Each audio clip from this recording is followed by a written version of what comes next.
नमस्कार, मी विजया वामन। स्वतःला आजमावण्याची एक जरी संधी मिळाली तर त्या संधीचं सोनं करा। एकनाथ शिंदे, शरद पवार, देवेंद्र फडणवीसांनी तेच केलं। 2019 ला राष्ट्रवादी काँग्रेसची संपूर्ण चिरफाड झालेली होती, तोडफोड झालेली होती, पवार संपले होते अशा बातम्या येत होत्या आणि देवेंद्र फडणवीसांनी जाहीर केलेलं होतं की मैदानात कोणी पैलवानच शिल्लक नाहीये। अशा वेळी शरद पवारांना एक संधी मिळाली, ती म्हणजे ती पावसातील सभा, आणि ती सभा टर्निंग पॉइंट ठरली। गेलेली बाजी पुन्हा मिळवली। जर समोर एखादी समस्या असेल तर त्या समस्येला नजरेला नजर देऊन किंवा मैदानात येऊन लढायचं सोडून पळपुटी भूमिका घेणं हे कदाचित आतापर्यंतच्या राजकारणामध्ये आणि एक हायेस्ट लेवलच्या नेतृत्वांमध्ये अजित पवारांनीच केलंय का?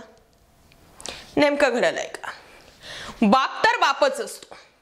म्हणजे ज्या राष्ट्रवादी काँग्रेस या पक्षाला स्वतःकडे घेऊन, पक्षचिन्ह घेऊन, शरद पवारांच्या नेतृत्वात निवडून आलेल्या आमदारांना आपल्याकडे वळवून शरद पवारांची जागा अजित पवार घेऊ शकतात का?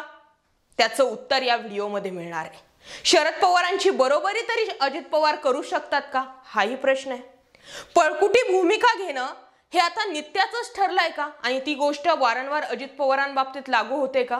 कोरोनाचा काळ असू द्या किंवा आता मराठा आरक्षणाचा प्रश्न असू द्यात किंवा आता मी जे दाखले तुम्हाला देणार आहेत त्या दाखल्यांवरून तुम्ही या मुद्द्यावरती विचार नक्कीच करा। आणि त्यामुळे आपण बघूयात की शरद पवारांची बरोबरी करणं अजित पवारांना शक्य तरी आहे का? पक्षाने चिन्ह घेऊन करणार का? ज्या दिवसापासून अजित पवार यांनी राष्ट्रवादीमधून फारकत घेतली आहे आणि आपली स्वतंत्र चूल पेटवली आहे, तेव्हापासून त्यांच्या पुढील राजकीय वाटचालीबाबत अनेक आखाडे बांधले जातात। शरद पवारांशी राजकीय फारकत घेऊन खरोखर अजित पवार आपलं स्वतःचं एक राजकीय विश्व निर्माण करू शकतात का? शरद पवारांना अजित पवार पर्याय ठरू शकतील का? असे अनेक प्रश्न निर्माण होत असले तरी लोकांची नस ओळखणं, वयाची तमा न बाळगता लोकांमध्ये मिसळणं, लोकांचे प्रश्न समजून घेणं, या बाबतीत धाकट्या पवारांपेक्षा थोरले पवार उजवे ठरताना दिसतात। अजित पवार यांचं सत्ता व आत्मकेंद्री राजकारण नेहमीच त्यांना राज्यातील सामाजिक प्रश्नांविषयी अलिप्त ठेवत गेल्याचं दिसलं। शरद पवारांनीही सत्तेचं राजकारण केलं, परंतु त्यांनी जनतेशी आपली नाळ कधी तुटू दिली नाही।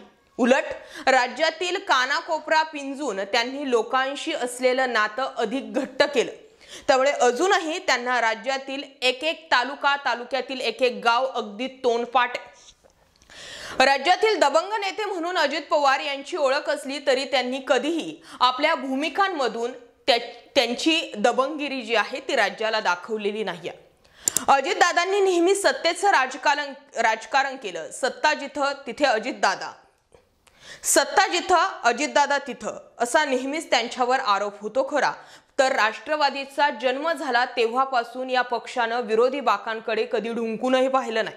2014चा अपवाद वगळता तर त्याआधी हा पक्ष जन्माला आल्यापासून नेहमीच सत्तेत राहिला। महाविकास आघाडीची सत्ता गेल्यानंतर शिवसेनेपाठोपाठ राष्ट्रवादीतही उभी फूट पडली। पुन्हा अजित पवार यांना मुख्यमंत्री पदाची स्वप्न पडू लागल्यानं त्यांनी काकांची सोबत सोडत भाजप व शिंदे गटाशी युती केली आणि पुन्हा उपमुख्यमंत्रीपदी आपली वर्णी लावली। हे सर्व होत असताना एक गोष्ट मात्र प्रकर्षानं लक्षात येते, ती म्हणजे ज्यावेळी सत्तेचा विषय येतो त्यावेळी अजित पवार ऍक्टिव्ह मोडमध्ये जातात। सत्तेची समीकरणं जोडण्यासाठी रात्रीचा दिवस करणारे अजित पवार राज्यात आलेल्या संकटांच्या काळी मात्र नॉट रिचेबल होतात। अजित पवारांच्या मूळ राजकीय करिअरची सुरुवात झाली ती 1991 साली। याच वर्षी ते खासदार म्हणून पहिल्यांदा संसदेत गेले। नंतर शरद पवारांसाठी खासदारकी सोडल्यानंतर अजित पवार राज्यातल्या राजकारणात सक्रिय होऊ लागले। अजितदादांची एंट्री झाली ती बारामती विधानसभा मतदारसंघातून। त्याच्या पुढील वर्षी राज्यातच नव्हे तर देशात मोठं संकट उभं ठाकलं होतं। ते संकट म्हणजे बाबरी मशिदीच्या पतनाचं। म्हणजे बघा, डिसेंबर 1992 साली बाबरी पाडण्यात आली होती। राज्यात तत्कालीन मुख्यमंत्री सुधाकरराव नाईक यांचं सरकार होतं। अजित पवार आमदार होतेच। त्यांना पहिल्याच टर्म मध्ये राज्याच्या मंत्रिमंडळात कृषी राज्यमंत्रीपद देऊन समाविष्ट करण्यात आलं। महाराष्ट्रात बाबरी विध्वंसाचे पडसाद उमटले। दंगली आणि लागोपाठ बॉम्बस्फोट यामुळे मुंबई महाराष्ट्र हादरलं।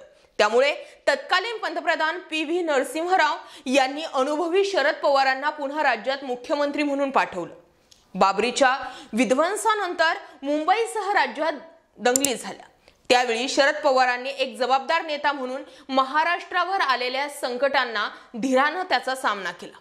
दुसरीकडे या संकट काळात एक तरुण नेता म्हणून नावारूपाला येण्याची अजित पवार यांना चांगली संधी होती। जनतेच्या दुःखात सहभागी होऊन त्यांना धीर देणं हे त्यांचं कर्तव्य होतं, परंतु यातही ते अलिप्तच होते। एकीकडे काका कंबर कसून मैदानात उभे असताना दुसरीकडे अजित पवार यात कुठेही दिसत नव्हते। पुढे 12 मार्च 1993 रोजी मुंबईत झालेल्या साखळी स्फोटानं मुंबईच नव्हे तर अख्ख्या देशाला हादरवलं होतं। यात जवळपास 250 जण मृत्युमुखी पडले होते। त्यावेळी शरद पवार यांना राज्याच्या मुख्यमंत्रीपदी येऊन अवघे 6च दिवस झालेले होते। तरी देखील शरद पवार यांनी आपली समय सूचकता वापरून राज्यात जातीय दंगे होऊ दिले नाही। सर्व साखळी स्फोट हिंदू बहुल भागामध्ये झाले होते। त्यावेळी जातीय दंगे व्हायला नको म्हणून शरद पवार यांनी खोटं सांगून एक्सपोर्ट मस्जिद बंदर येथेही झाल्याचं सांगत आपलं राजकीय चातुर्य वापरलं होतं। त्यानंतर याचं कौतुक श्रीकृष्ण कमिशन कडूनही करण्यात आलं होतं। संकटांची मालिका येथेच थांबली नाही। त्याच वर्षी सप्टेंबर 1993 मध्ये लातूर जिल्ह्यातील किल्लारी येथे तब्बल 6.2 रिश्टर स्केल इतका प्रचंड भूकंप झाला। यात तब्बल 8000 लोक मारले गेले, हजारो लोक जखमी झाले। न भूतो न भविष्यती असा हा भूकंप होता। या काळातही शरद पवार यांनी रक्ताचं पाणी करून या सर्व गावांचं पुनर्वसन केलं होतं। याची दखल देशात नाही तर जगानं घेतली होती। त्याही वेळी अजित पवार मंत्री होते, परंतु त्याआधी उल्लेख केलेल्या कुठल्याही संकटात त्यांनी काही ठोस भूमिका बजावलेली नव्हती याचा इतिहासामध्ये दाखला नाहीये। अजित पवार यांचं राजकीय जीवन हे नेहमी आपल्या काकांभोवतीच फिरताना दिसलं। याचा फटका त्यांना आजही बसताना दिसून येतो। या सर्व संकटातून थोड्या अलीकडच्या काळात येऊयात, म्हणजे कोल्हापुरात 2019 मध्ये आलेल्या महापुरात अख्खा जिल्हा पुराच्या पाण्यानं वेढला गेला होता। त्यावेळी सुद्धा अजित पवार सत्तेत नसले तरी महाराष्ट्रातील एक जबाबदार राजकीय नेते या पार्श्वभूमीवर ते कधीच समोर आले नाहीत। बारामती एके बारामती असाच त्यांचा क्रम राहिला। त्याच्या पुढील वर्षी महाभयंकर असे कोरोनाचे संकट आले।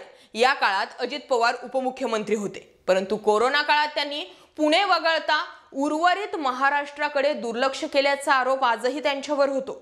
दुसरीकडे शरद पवार कोरोना काळातही वयाची पर्वा न करता लोकांना घरी भेटत होते, त्यांच्या समस्या सोडवत होते। आताच ताजं उदाहरण घ्यायचं झाल्यास मनोज जरांगे पाटील यांनी उभारलेल्या मराठा आंदोलनाकडेही अजित पवार यांनी पूर्णतः दुर्लक्ष केलं। तब्बल 7 वेळा आमदार, 3 वेळा उपमुख्यमंत्री राहिलेल्या अजित पवारांना आता मुख्यमंत्री पदाचे डोहाळे लागले आहेत। एकीकडे शरद पवार, राज ठाकरे असे नेते आपल्या स्वप्नातील राज्य साकारत असताना दुसरीकडे अजित पवारांनी कधीही राज्यासाठी आपल्या मनात असलेले विकासाचे मॉडेल सांगितलेच नाहीये। याबाबत चर्चा कधी केली आहे का? तर नाही।